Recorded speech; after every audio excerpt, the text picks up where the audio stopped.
Navipet sub డివిజన్లో పరిధి లోపల చెన్నపల్లి అండ్ నవీపేట్ 2 సెక్షన్లు అంటే 2 మండలాలు అనుకుంటా. ఆ 2 మండలాలకు గాను ఇక్కడ మీటింగ్ కండక్ట్ చేయడం జరిగింది.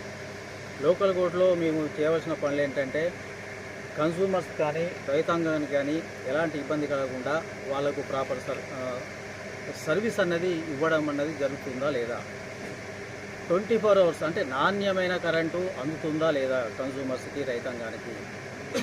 ఒకవేళ కాకుంటే ఎందుకు కావడం లేదు, దానికి రీజన్స్ ఏంటి, ఆ రీజన్స్ ప్రాపర్గా ఉంటే ఓకే, వెల్ అండ్ గుడ్. లేదనుకుంటే అదంతా నెగ్లిజెన్స్ ఆఫ్ ద మన డిపార్ట్మెంటల్ స్టాఫ్. కాబట్టి వాళ్ళ మీద ఏం యాక్షన్ తీసుకోవాలి అనే వాటి మీద మనం చర్చించడానికి వచ్చింది. నాణ్యమైన ఎన్ని గంటలు మనం ఇస్తున్నామో అన్ని గంటలు ప్రాపర్గా ఇస్తున్నామా లేదా చూసుకోవాలి. రైతాంగానికి ఎలాంటి ఇబ్బంది కాకుండా చూడాలి. ఈ మధ్యన ఇప్పుడు క్రాప్ కటింగ్స్ అనేది ఇప్పుడే స్టార్ట్ అవునాయి కాబట్టి ఏంటంటే హార్వెస్టింగ్ అనేది ఇప్పుడు స్టార్ట్ అవుతుంది. చేసేటప్పుడు ఏంటంటే లూజ్ లైన్స్ ఏమైనా ఉన్నాయా, 20 లైన్ కానీ 11 kV కానీ ఇంకా పెద్ద లైన్లు అయినా ఉండి వాళ్ళకి ఏమైనా ఇబ్బంది అవుతుందా, ఆ ఇబ్బందులను మనం ఏ రకంగా అధిగమించడానికి మన డిపార్ట్మెంటు ఎలాంటి సేవలు వాళ్ళకి అందియాలి. ఒకవేళ లూజ్ లైన్స్ ఉంటే మధ్యలో మిడిల్ పోల్ వేసేసి లేకపోతే ఆ లూజ్ లైన్ రెక్టిఫై చేయడానికి ప్రయత్నం చేయాలి. రైతాంగమే వచ్చి చెప్పేదాకా చూసుకుంటా కాదు. ప్రతి line inspector, linemen, ALM, JLM, sub ఇంజనీర్లు వీళ్ళంతా ఏళ్ళు కూడా ఫీల్డ్లో మనం 24 గంటలు తిరగాలి. తిరుగుతూనే కింది స్థాయిలో ఉన్న ప్రాబ్లమ్స్ అనేది మన దృష్టికి వస్తాయి. వాటిని అంటే ఎట్లా రెక్టిఫై చేయాలనేది మనం ఆలోచించుకొని ఎస్టిమేట్ వేసుకొని, ఒకవేళ కన్సూమర్తో కట్టించే ప్రాబ్లమ్స్ ఉంటే వాటిని ఎస్టిమేట్ వేసి వాళ్ళకి డిమాండ్ నోటీస్ ఇచ్చేసి వాళ్ళ ద్వారా డబ్బులు కట్టించుకొని ఆ పనులు చేయండి. లేదు ఫ్రీ ఆఫ్ కాస్ట్లో చేసే కార్యక్రమాలు ఉంటే అవి ఫ్రీ ఆఫ్ కాస్ట్లో ఆ రైతాంగాన్ని కానీ కన్సూమర్స్ కానీ చేయడానికి మనము డిపార్ట్మెంట్ తరఫున ఎస్టిమేట్లు వేసుకొని శాంక్షన్ తీసుకొని దాని బడ్జెట్ అలకేట్ చేసుకొని అవి వర్క్ చేయడానికి మన డిపార్ట్మెంట్ ఎప్పుడు కూడా ముందుండాలి. ఈ అన్ని కార్యక్రమాలు ఉంటాయి కాబట్టి రైతాంగాలు కూడా ఇప్పుడు అయిపోయిన తర్వాత మళ్ళీ పంట వేసుకుంటే వాళ్ళకి కెపాసిటర్స్ మాత్రం కంపల్సరీ పెట్టుకోవాలి. దాంతోపాటుగా బిల్లులు కూడా సకాలంలో చెల్లిస్తే డిపార్ట్మెంట్ చాలా హ్యాపీగా ఫీల్ అవుతుంది. ఫర్దర్ ఇన్ఫ్రాస్ట్రక్చర్స్ తర్వాత ఏమైనా డెవలప్మెంట్ యాక్టివిటీ చేసుకోవాలంటే అవన్నీ చేయడానికి మనకు ఆస్కారం ఉంటుంది. కాబట్టి ఇలాంటి కార్యక్రమాలన్నీ చేయండి. సబ్ స్టేషన్లో కూడా మనకున్న 4-5 సబ్ స్టేషన్లో ఒక్కొక్క ఏకి 2-3 సబ్ స్టేషన్లు ఈజీగా ఉంటాయి. వాటి అన్నిటి మీద 11 kV ఫీడర్స్ అన్నీ ట్రిప్ అవుతున్నాయా, ట్రిప్ అవుతే ఎందుకు ట్రిప్ అవుతున్నాయి, ఏ ఫాల్ట్ మీద పోతున్నాయి, లైన్స్ కరెక్ట్గా ఉన్నాయా లేవా.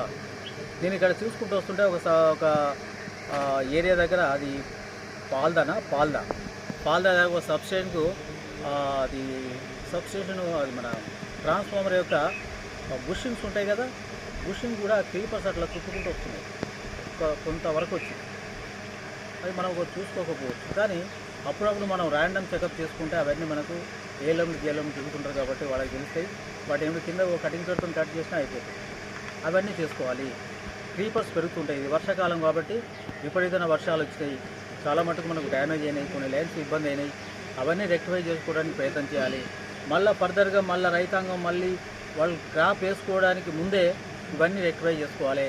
ఎలక్ట్రికల్ యాక్సిడెంట్ కాకుండా మనం 100% మన కృషి మనం పెట్టాలి.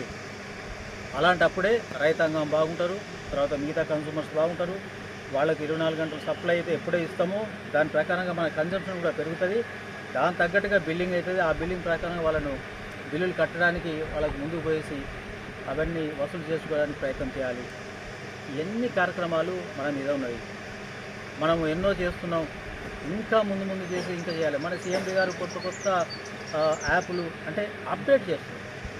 ఎప్పుడో పాతకాలం నాటి ఆ కార్యక్రమాలు కాకుండా వాటిని ఇప్పుడు నవీన పద్ధతిలో ఇవన్నీ ఎలక్ట్రానిక్ అంటే అంత టెక్నాలజీ పెరుగుతుంది కాబట్టి ఈ టెక్నాలజీ ప్రకారంగా మా సీఎండీ గారు అన్నీ కొత్త యాప్స్ చేసి జనాల్లోకి ఇంట్రడ్యూస్ చేస్తున్నారు. వాటి వల్ల ఏంటంటే మనం ఈజీగా అవుతుంది, ఎలక్ట్రికల్ యాక్సిడెంట్ కాకుండా అవుతుంది, కొంచెం తొందరగా పనులు అయ్యే ఛాన్సెస్ ఉంటాయి. కాబట్టి వాటిన్నిటి మనం ఇంప్లిమెంట్ చేసుకోవడానికి చేయాలి. ఇప్పుడు మనకు ఎల్సీ ఇవ్వాలి. ఇంతకుముందు అంటే ఇక్కడికి వచ్చేసి ఎల్సీ తీసుకొని ఆ ఎడుతురాడ్లు కలిగిచ్చేసి మనం పని చేసుకోవాలి. ఇప్పుడు అది కాకుండా ఒక యాప్ అనేది ఉంది. ఆ యాప్ను మనం తీసుకోవాలి. ఒక ఏ నుంచి ఏడి నుంచి డికి ఇట్లా అన్నీ కమ్యూనికేట్ అవుతుంది. అది ప్రాపర్గా వాళ్ళు అప్రూవల్ ఇచ్చుకుంటే కింది లెవెల్లో మళ్ళీ అతనికి ఎల్సీ ఇచ్చేసి దాని ప్రకారం చేసుకుంటారు. అది అయిపోయిన తర్వాత మళ్ళీ రిటర్న్ యాప్లో అవుతుంది. మళ్ళీ రిటర్న్ చేసిన తర్వాత మళ్ళీ సప్లై మనం ఆన్ చేసుకుంటాం. నాలెడ్జ్ని పెంచుకుంటూ మనం ముందుకు పోయి కన్సూమర్స్కు ఆ సేవలు అందించడానికి ప్రయత్నం చేస్తే బాగుంటుంది. ఏఈలు, ఏడీలు, డిఈలు, ఎస్సీలు కూడా ఎంకరేజ్ చేయాలి. వాళ్ళకు కూడా నేర్పాలి. వాళ్ళకు ట్రైనింగ్ ఇస్తున్నారు. ఈ మధ్యకాలంలో వాళ్ళకి కొన్ని పర్టికులర్ ఐటమ్స్ మీద వాళ్ళకి తెలియకపోతే వాటికి ట్రైనింగ్ క్లాసెస్ పెట్టేసి అవన్నీ కూడా కండక్ట్ చేస్తున్నాము.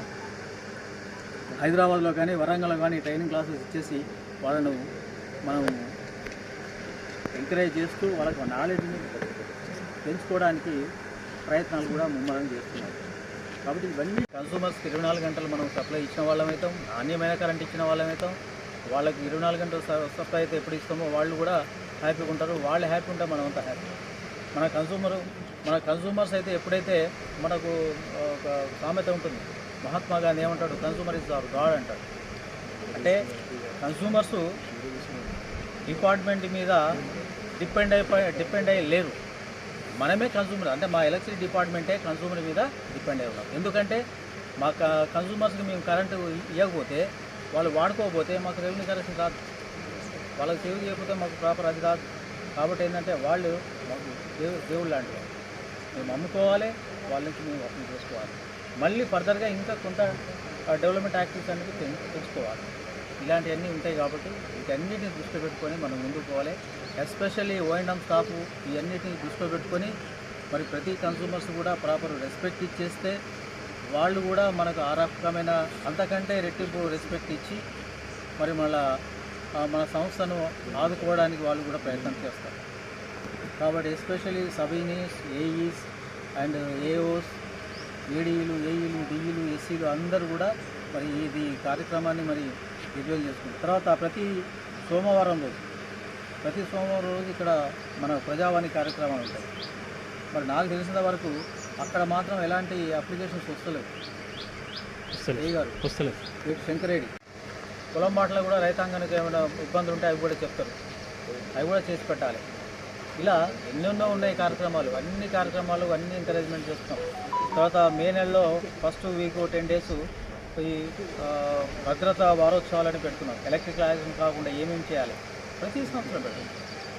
ఇవన్నీ అయినా కానీ మనకు కొన్ని ఇన్సిడెంట్స్ జరుగుతున్నాయి. వాటిని మనం ఫేస్ చేస్తున్నాం. దానికి ప్రాపర్ ఆల్టర్నేటివ్ ఉన్నాయి, అవన్నీ కూడా మేము అరేంజ్ చేసుకుంటూ రావడం జరుగుతుంది. కాబట్టి మనం ఎంత చెప్పుకుంటూ పోతే అంత కన్సూమర్స్లో అవగాహన అనేది పెరుగుతుంది. వాళ్ళు కూడా ఒక అంచనాకి వస్తారు. కాబట్టి ఇవన్నీ దృష్టిలో పెట్టుకొని మరి చేసుకుంటే బాగుంటుంది. So consumer forum main thing ఏంటంటే కన్సూమర్స్కి తర్వాత రైతాంగానికి ఎలాంటి ఇబ్బంది కాకుండా చూడడానికి కన్సూమర్ ఫోరం అని ఉంది. ఒకవేళ కన్సూమర్స్కైనా రైతాంగానికైనా ఎలాంటి ప్రాబ్లమ్స్ వచ్చినా కానీ కన్సూమర్ ఫోరాన్ని ఆశ్రయించండి. మేము మీ వెంట ఉంటాం. 24 గంటలు మీ గురించి కృషి చేస్తాము. మీ ప్రాబ్లమ్స్ అన్ని సాల్వ్ చేయడానికి మేము ఎప్పుడూ వెన్నుదన్నులా మీ ముందుండి కార్యక్రమాలను నడిపిస్తామని ఈ సందర్భంగా చెప్పకనే అందరికీ చెప్పుకుంటూ సెలవు తీసుకుంటాం. Thank you very much.